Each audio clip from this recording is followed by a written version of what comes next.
Hey, welcome to episode 7 of Creators Outlet. Today I'm joined by Jack Holder.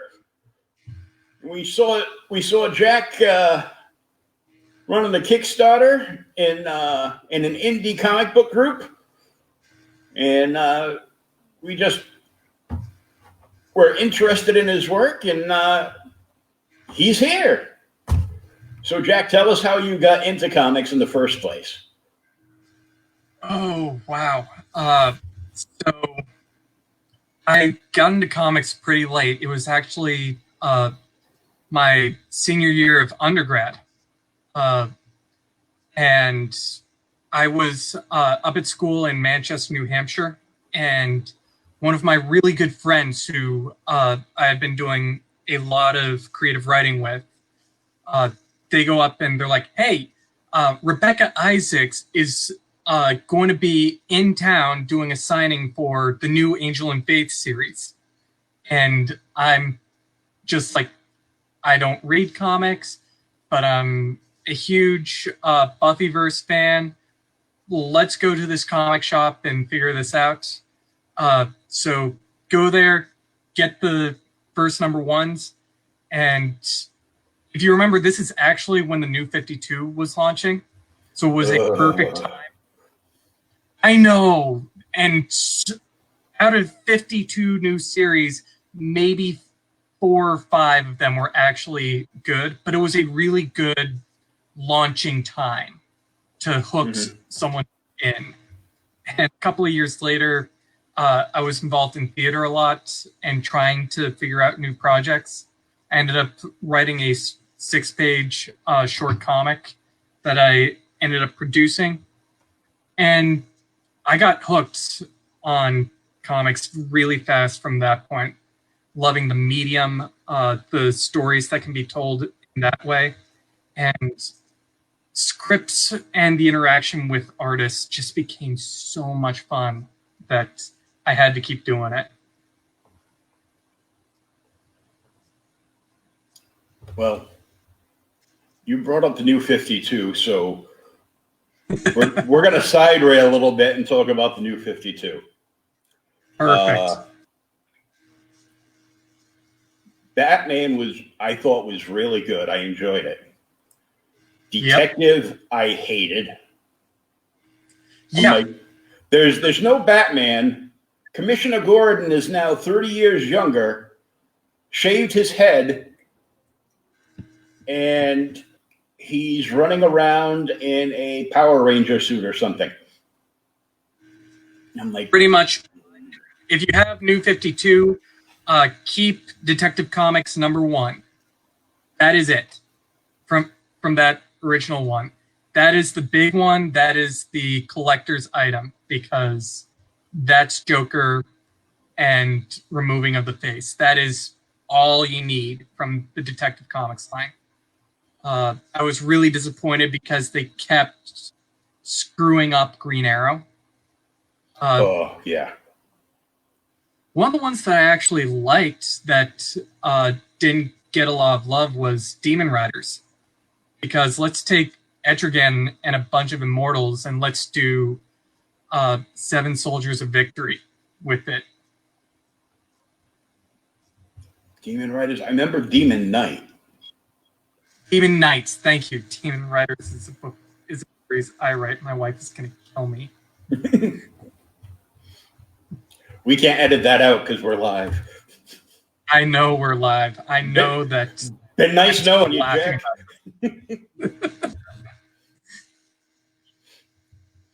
But I like that because I'm a big Etrigan fan. I love Etrigan and Spectre, Deadman, Constantine, the Creeper, all like those side characters that are like, they'd be really good if you got them in a book together, like, I don't know, Justice League Dark, which was my favorite thing to come out of New 52. Justice League was really, it had a lot of potential, and then it started playing backup singer to Justice League. Mm-hmm. It was It was good. And then when all the heroes disappeared, it was only Justice League Dark. Yeah. But I like the group of characters they had in there with Constantine and Swamp Thing and Zatanna and Black Orchid and the House of Mystery. Yep. Which pretty is much when you let Neil Gaiman run loose. Oh yeah, it's like just go.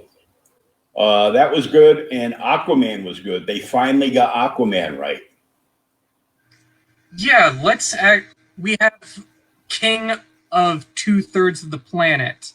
Let's actually treat him as such instead of goofy fish boy. Mm-hmm. Where in the first episode, bullets ricochet off him because he's that hard because he survives in the bottom of the ocean. Yes. He's a hybrid. Submarines can't go to the depths that he supposedly goes in the story. So, so he's pretty much on a power level with, just underneath like Superman and Wonder Woman. Exactly, but he never gets the credit. I loved Alex Ross's Justice, which was like, doesn't Aquaman have like every subnautical power, like every marine animal? Mm-hmm. Oh, okay, so he's got full regenerative abilities. This could be bad if he ever did. Mm-hmm. I love the Justice series because I love it. Alex Ross is awesome, and I bought the entire line of action figures because it was called Justice, but to me, it was the Super Friends versus the Legion of Doom done right. Mm-hmm. It was a grown up version of my favorite childhood cartoon. So I couldn't complain, but yeah, Batman, Justice League Dark, and Aquaman were my three favorite out of that run. Wonder Woman with Azraella was good. It wasn't like, oh my god, amazing, but let's get back to the Greek roots and, oh yeah, this is a really bloody mythology.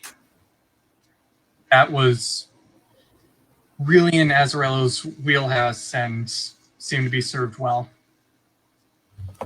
Oh yeah, and then David and Meredith Finch came on the book too. Yep. I actually won a blind auction online. They just had like the back of the book, so all you saw was the backing board, and they were just doing blind bids, and people are bidding like 5, 6, 7. I'm like 35. Everybody else said, I'm out. He turns it around, and it was Wonder Woman 36, the variant bloody cover. When she's in the armor with the sword and she's got blood all over her, and it was double signed by David and Meredith. That was $35 well spent. A few weeks ago, I scored an All-Star Squadron #1 from DC, graded and signed by Jerry Ordway. Okay. For $30. Wow.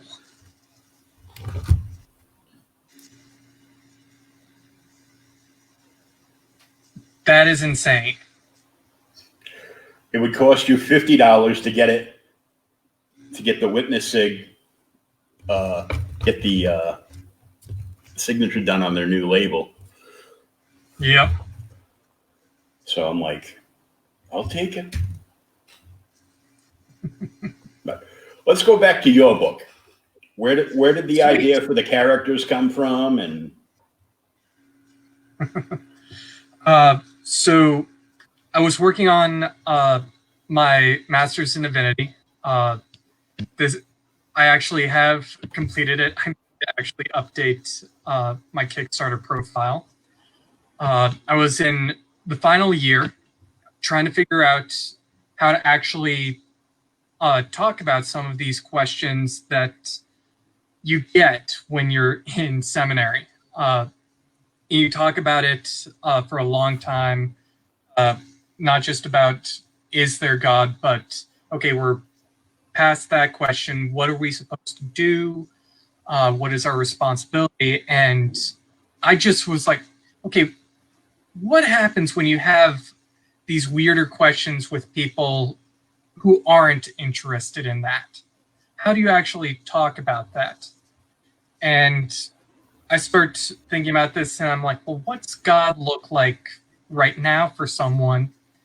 And I'm always on my phone and I'm like, what happens when a God is spawned out of Twitter and is granting miracles through a hashtag? And yeah. And I get this idea for T. Titus Time, theological investigator. Weird man who's timeless, taking on cases of a divine nature. Oh, and he's going to have a companion who's a punk elf Hispanic hacker named Bev. And she's going to be there drinking coffee and not dealing with whatever crap he's spewing, keeping him centered. And so the following casework really helped me work through some of my own questions on theology and how it relates to life.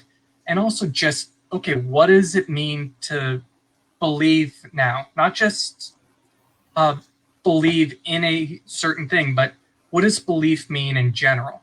Does it have shape or form? And does it have a certain amount of power? And that's when Saving Grace started taking on the new arc that it did. Now, this is the third book coming up? Yes, it is. The art of Saving Grace.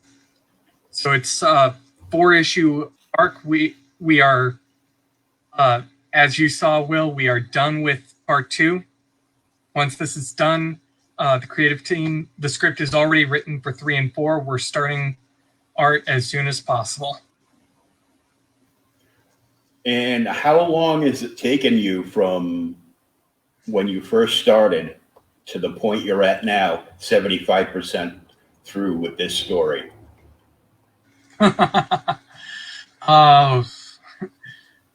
We started in 2017. Was with hashtag I Need a Miracle. And I had already had the Saving Grace plotline all figured out. What's really been the big parts is money. Because making comics is a lot more expensive than people think it is. Oh, I know. So it's been raising enough funds issue after issue because I want to make sure that the creative team that I am so blessed to work with actually get the money that they deserve. So when we had Austin Janowski on, at the very bottom of his Kickstarter page, he did a pie chart to show people where the money went, and it broke down to basically 95% of it goes to printing and art costs. And then there was like a sliver here and a sliver there and a sliver there. This one, if I were to have broken it down, I didn't want to scare people because $1,500 pretty much is paying for my print run and literally just kickstarting so we can get Lucas and Chunlin the the required funds so they can get started on part 3. Well, that's not a bad timeline you had though, from 2017 to now, and you're pretty much 3/4 of the way through of this story. Yeah, it's very easy for me to bang out scripts, and Lucas and Chunlin are able to work at a monumental speed, pumping out a couple of pages a week, which to the layperson might seem a little on the slower end. And then you consider it's art. They're pretty much putting out a piece of art every 3 days. Yeah, like would you say like 2 or 3 pages a day? Yeah, no, not 2 or 3. A page every 3 days or so. Oh, okay, yeah. I was gonna say, I'm like, oh, wow, that is fast. They should give lessons to Neil Adams.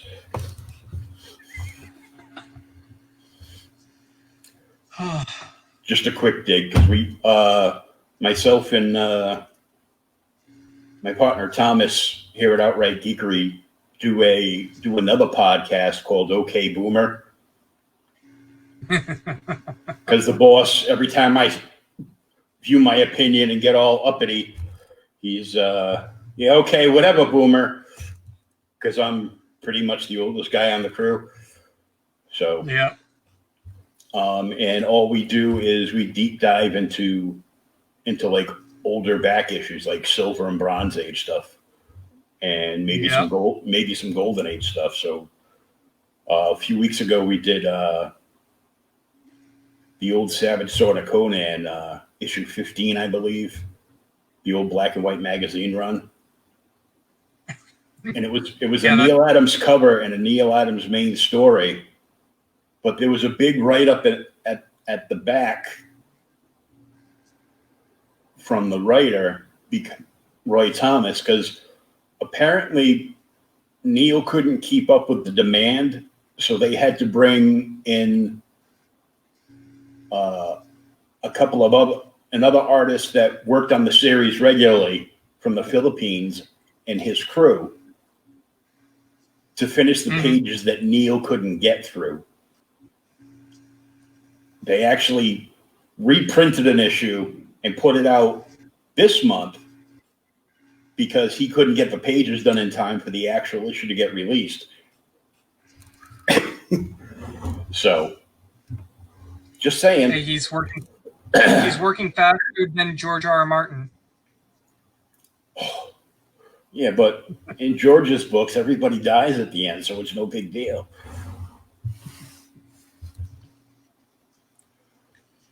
Now, we're a few years into this, and how is the crowdfunding response been on the prior 2 books?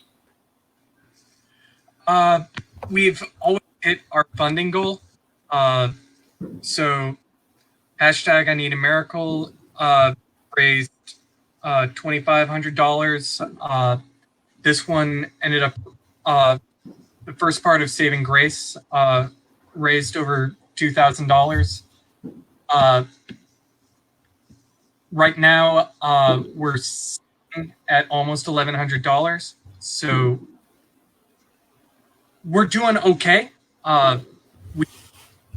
It's trying to figure out what to do once the shiny newness starts to fade. Because then you gotta there's the Kickstarter link right there. You can see the link in the chat, and it's a long link, so I figured I'd put it there because it goes on a ticker tape. Yeah. Let's actually take a look at it. We can watch you talking about it, and we'll take a look at the campaign. Excellent. Right. So here we go. This is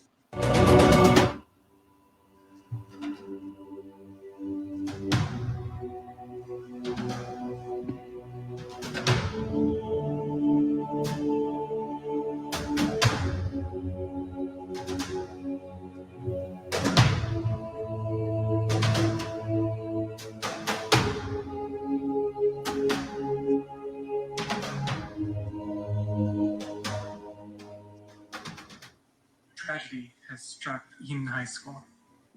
Grace Hitchens has had to do the unthinkable to survive, and Titus and Bev are investigating a church that seems to have miracles determined to destroy it. Hi, I'm Jack Holder, the writer and creator of The Following Casework. Thank you for clicking on this campaign.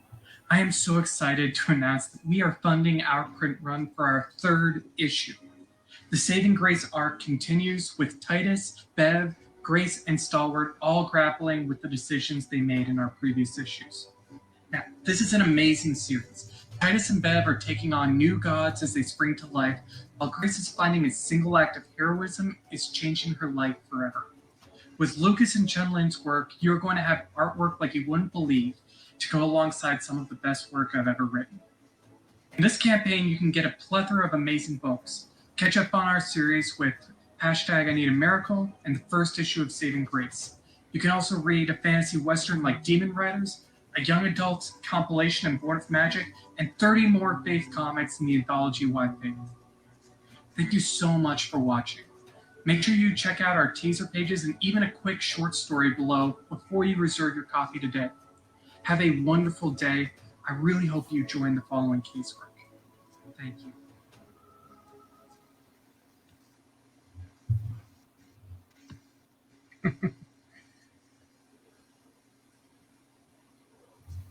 So, yeah, this is The Following Casework. 2,000 years ago, the gods that we all know about disappeared from the face of the earth with no rhyme or reason, and life just continued on. But as we near today, people like Titus start to realize that belief doesn't just go away simply because those who have been believed in are gone. It is, you now see some new gods, new ideas on what it means to be divine, and Titus and Bev are right in the middle of it all, trying to understand what's going on. In The Following Casework, they take on gods, monsters, magic, morality, and Titus's own curiosity. Right now, what you're seeing is about the artists. I couldn't be happier with Lucas and Chunlin. Great story that I love to tell is last year I was at Terrificon and it ended up selling a copy of Saving Grace to Tom King, the writer of Batman. Oh, cool. And he was looking through it and he's like, "This guy's good. Are you sure he doesn't work for Marvel? Because this looks way too good." And I immediately started texting Lucas, and then I thought about it. I'm like, wait, you're at DC right now. Was that a burn?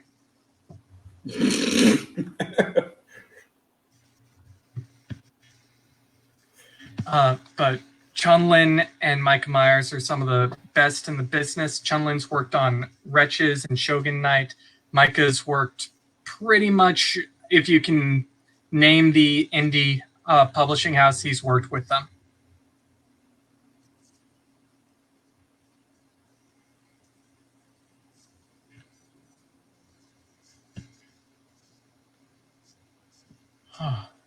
And a preview. And here yep. The first 7 pages of Saving Grace Part 2. The church, which is a little bit different after Titus and Bev take a visit.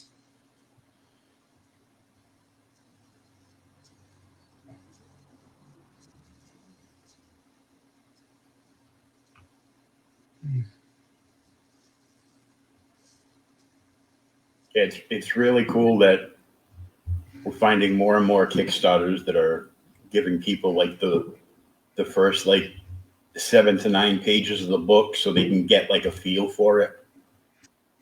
Yep. Really great insight that I've managed to pick up from some of the masters of Kickstarter.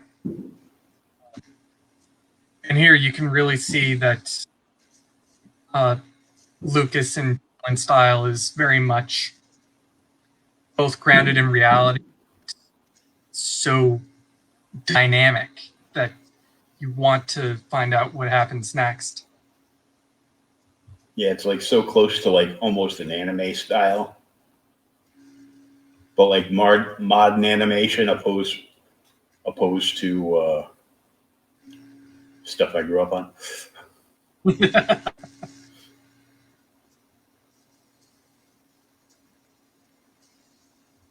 Yep. Oh. Grace Hitchens is a wonderfully opinionated school teacher. Hey, I'm related to some of those. Oh, yeah. I have a cousin that is a kindergarten teacher, one that is a 4th grade teacher, and another one that's a high school math teacher.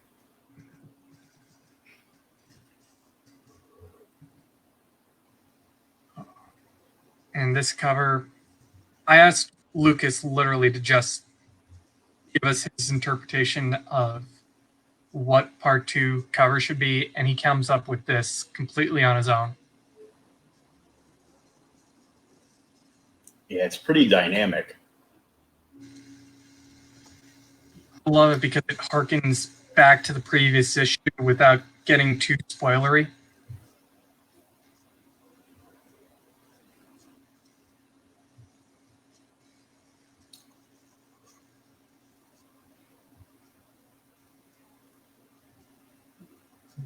And then as rewards, you can catch up on the series and also get my prose books, which is what I've also been doing a lot of as well.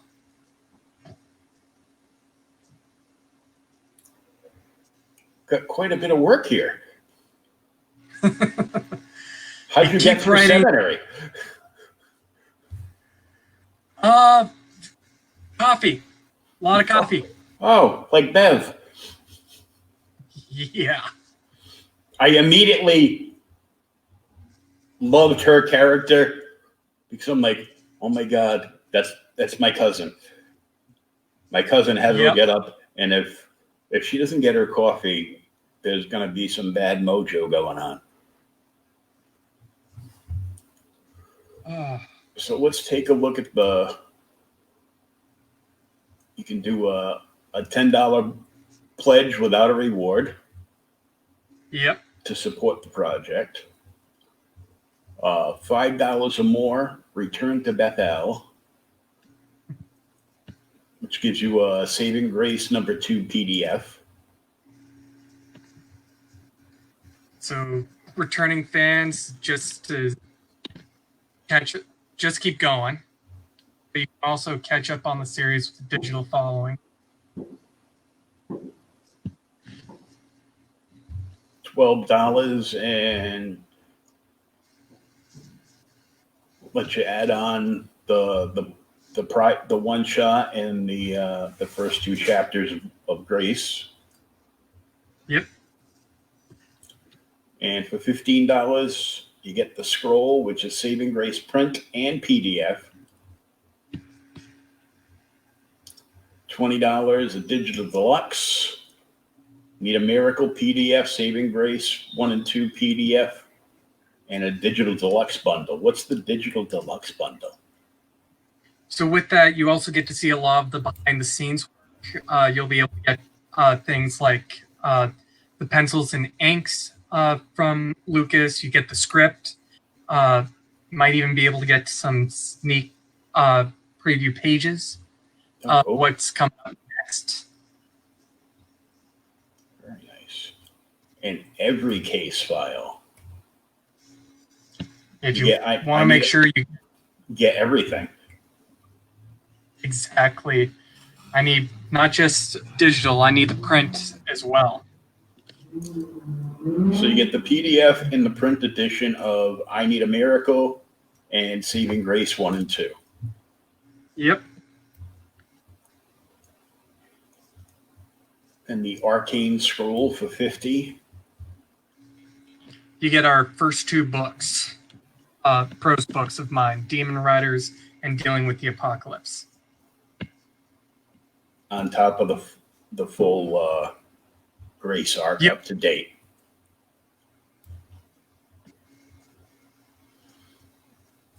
Follow up on Faith.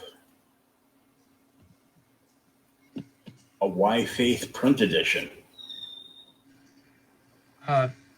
So Why Faith is a comics anthology that I edited and contributed to. It's 30 different tales asking that very question, why or why not to have faith. You have pretty big names like William Paul Young, who wrote The Shack, New York Times bestselling authors, Jodi Lynn Nye. You have Trina Robbins contributing, as well as USA Today bestselling author Russell Nolte. And it was an amazing anthology to work on because you have Christian, Muslim, Jewish, atheist, agnostic, scientist, Dungeons and Dragons enthusiast, and so much more, talking about what their faith means to them in extremely creative manners and with a ton of compassion. It's a great way to just dip your feet into what it means to think about faith in today's world. That's a very interesting concept. Branching all those different people into one book. Thank you. Basically talking about the same question.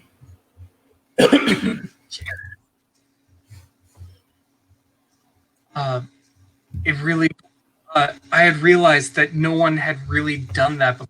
Actually done it not just from a Christian perspective or just from an atheist perspective, but truly and honestly reaching out and going, well, what do you believe? I want to talk about what I believe, yes, but what do you? And what we have a conversation instead of let me tell you why you're wrong. I'm usually the I'm going to tell you why you're wrong guy. I have friends that don't believe, and every year at Christmas they're offended by the nativity. I go, why? Because I am. Really? Because all your other friends tell you you are? Or because you think you are? And they say, I am. I go, okay.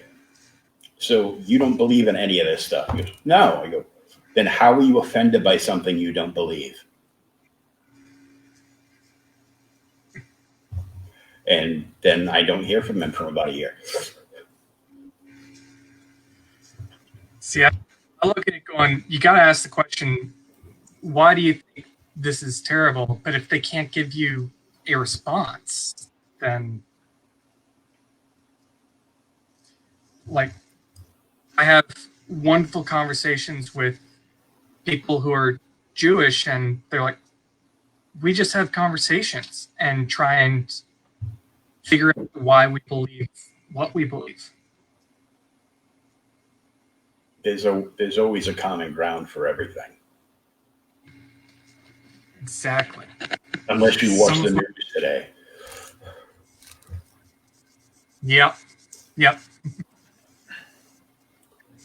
So speaking of the news today, you have a book here called Demon Riders. Yes, and it's a fantasy western.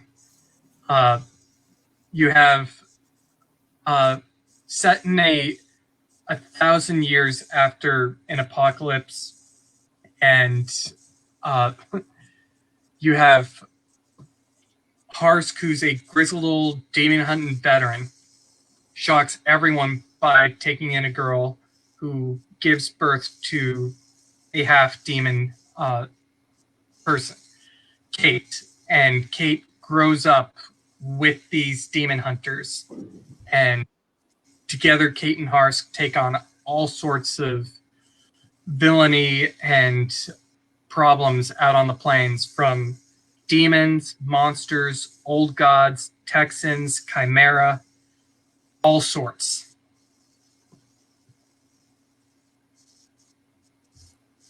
That's interesting. I always like a good Western.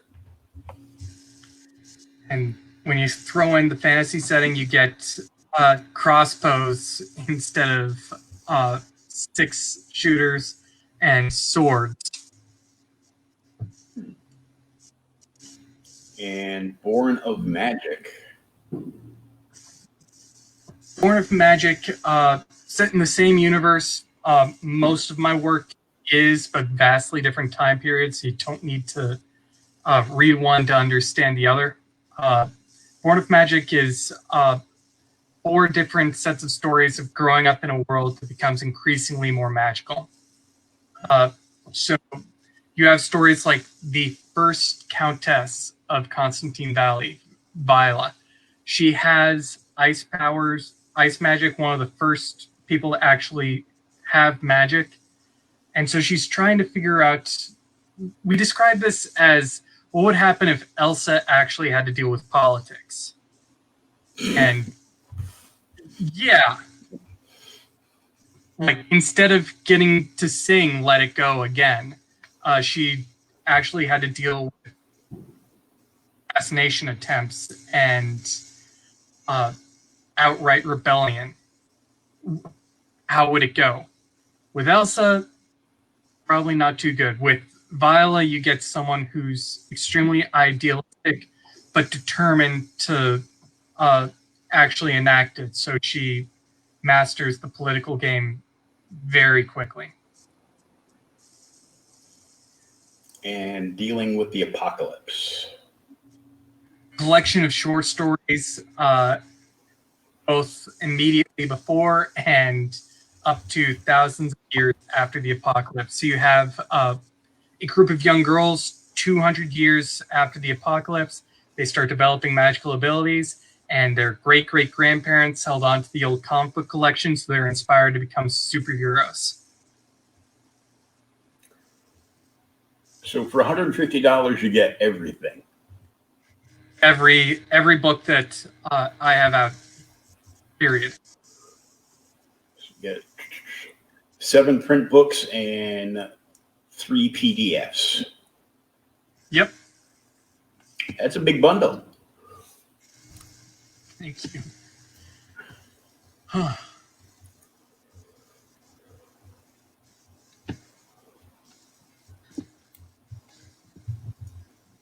And the Edit Your Comic package.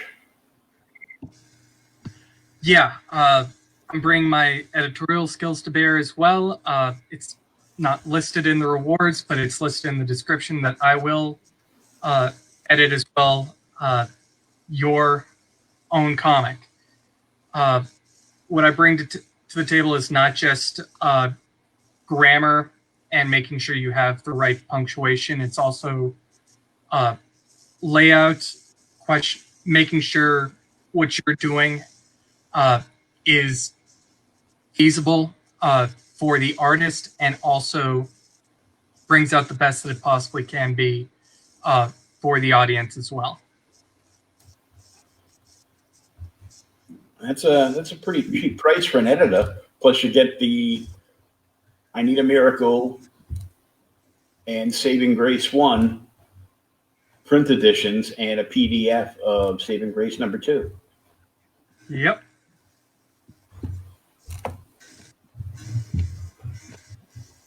That is pretty darn good. Thank you.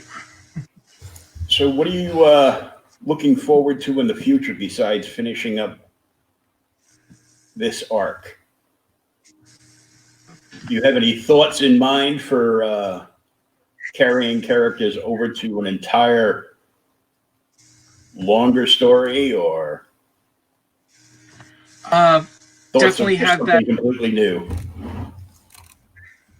I've got several irons in the fire right now. I'm working on a couple of prose books right now. But for the following casework, we're trying to finish up this arc. And if people like it, we do have plenty of ideas for the next ones as well. So it's very much something that people like it. We're going to keep pushing it out. Keep continuing the universe. Exactly.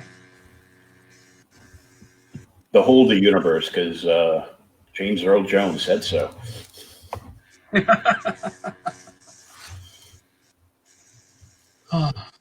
Now, you are fairly close. We have 12 days left in the campaign, and you're just shy of $500 to hit that goal. Yep.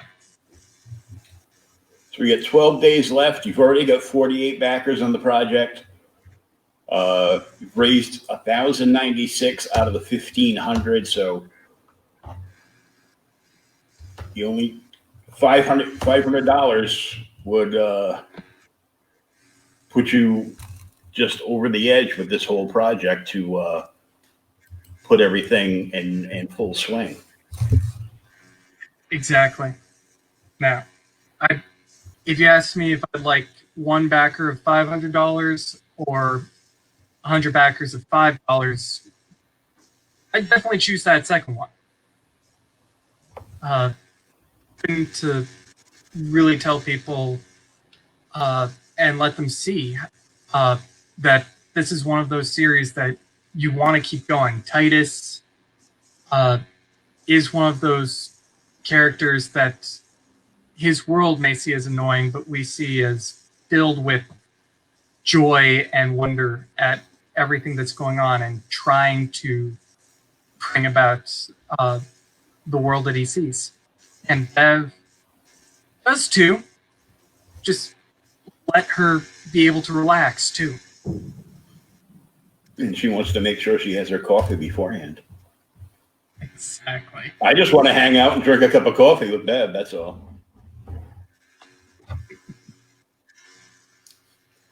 Precisely. You know? And see, now I have to read the next chapter because you were gracious enough to let me read the prior two books, so I had an idea of what was going on in the series, so we could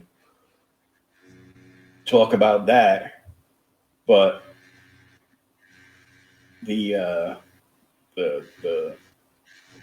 final PDF I was given by you left me on quite of a cliffhanger. Yep. Yes, So did. I'm like, I need the next book now.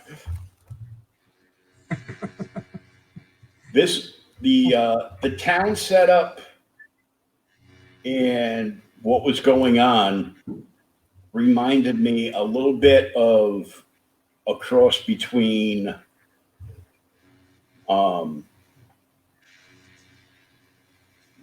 Jeff's Gideon Falls comic. Have not read it. I know.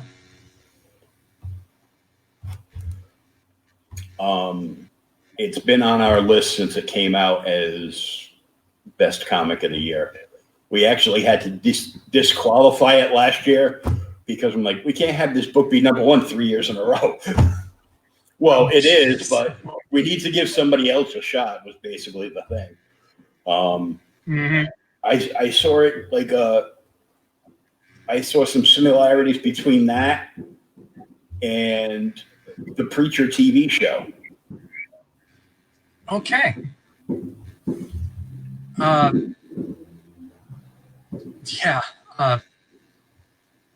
The small town setting in there, I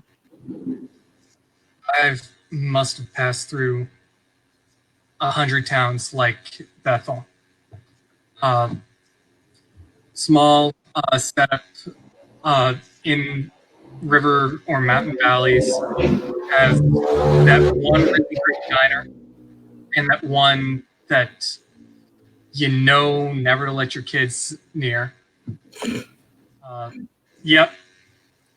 And but you get to have that kind of area where you know exactly who's good, who's on the ends, who's on the outs of society, and if you don't know, you're on the outs. Small towns, what, around New England? That's crazy talk.